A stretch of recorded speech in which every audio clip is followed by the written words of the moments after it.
Hello, little dreamers, and welcome to our story corner. Are you all tucked in and ready for a magical adventure? Tonight, we're traveling to a faraway kingdom to hear a wonderful story called The Princess and the Pea.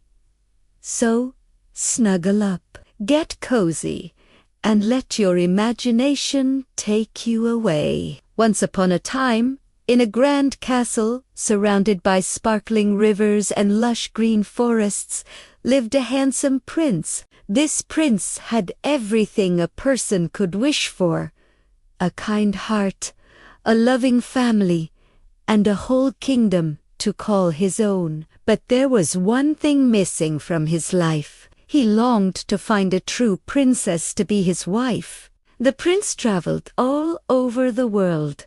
Searching high and low, he met many princesses, each one more dazzling than the last. There were princesses with hair like spun gold, princesses with eyes as blue as the summer sky, and princesses who could sing like nightingales. They were all lovely, but the prince always felt that something wasn't quite right. He would ask them questions and spend time with them, but he could never be certain if they were real princesses through and through. After a long and fruitless journey, the prince returned to his castle.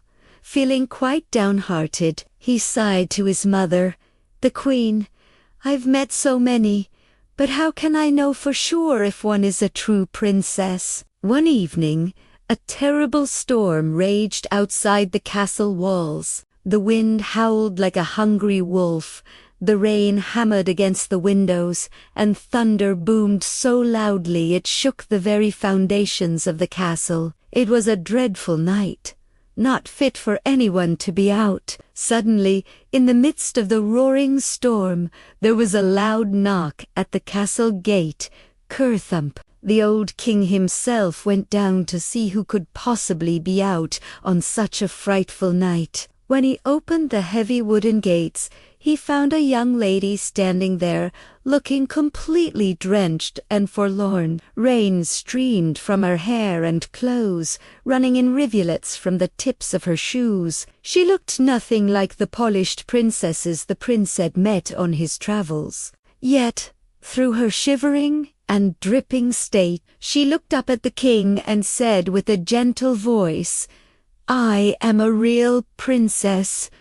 "Well, we'll soon find that out," thought the old queen, who had followed the king to the gate. She didn't say a word, but a clever idea began to form in her mind. She welcomed the girl inside with a warm smile, offering her dry clothes and a hot meal. The queen was very kind to her guest, but secretly she was planning a test. While the princess was warming herself by the fire, the queen went to prepare a bedroom for her. But this was no ordinary bedroom preparation. First, the queen went to the royal garden shed and found a tiny, single, dried pea. It was small and hard, hardly noticeable at all. She took this pea and placed it right in the center of the bedstead. Then the queen called for her servants. "Bring me all the mattresses we have," she commanded. The servants hurried to obey. They brought mattress after mattress, stacking them one on top of the other, right over the little pea. They stacked 20 thick mattresses. It was a tower of softness. But the queen wasn't finished yet. "Now," she said, "bring me 20 eider-down quilts." So, on top of the 20 mattresses, the servants piled 20 of the floofiest, softest eider-down quilts imaginable. The bed was now so tall that the princess would need a small ladder just to climb into it. When the bed was ready, the queen led the surprised princess to her room. "Here is where you will sleep tonight, my dear," she said with a sweet smile. "I hope you have a comfortable rest." The princess, seeing the mountain of a bed, was a little puzzled, but thanked the Queen graciously. With the help of a ladder, she climbed all the way to the top and lay down, hoping for a good night's sleep after her ordeal in the storm. The next morning, the Queen and the Prince went to see their guest. "And how did you sleep, my dear?" the Queen asked, trying to sound casual, but her eyes were full of curiosity. The Princess looked very tired. She tried to smile politely, but it was clear she hadn't rested well. "Oh, dreadfully," she replied with a sigh. "I hardly closed my eyes all night. Heaven only knows what was in the bed. I feel as if I were lying on something hard and small. My whole body is black and blue this morning." It was simply awful. The moment she said these words, the prince's face lit up with joy.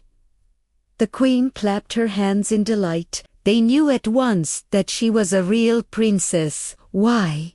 Because only a true princess, with skin so delicate and sensitive, could have felt a tiny pea through 20 mattresses and 20 eider-down quilts. No one else could have possibly noticed it. The prince was overjoyed. He had finally found his true princess. He had searched the whole world, and all along she had come knocking at his castle gate in the middle of a storm. He took her hand and asked her to be his wife, and she happily said yes.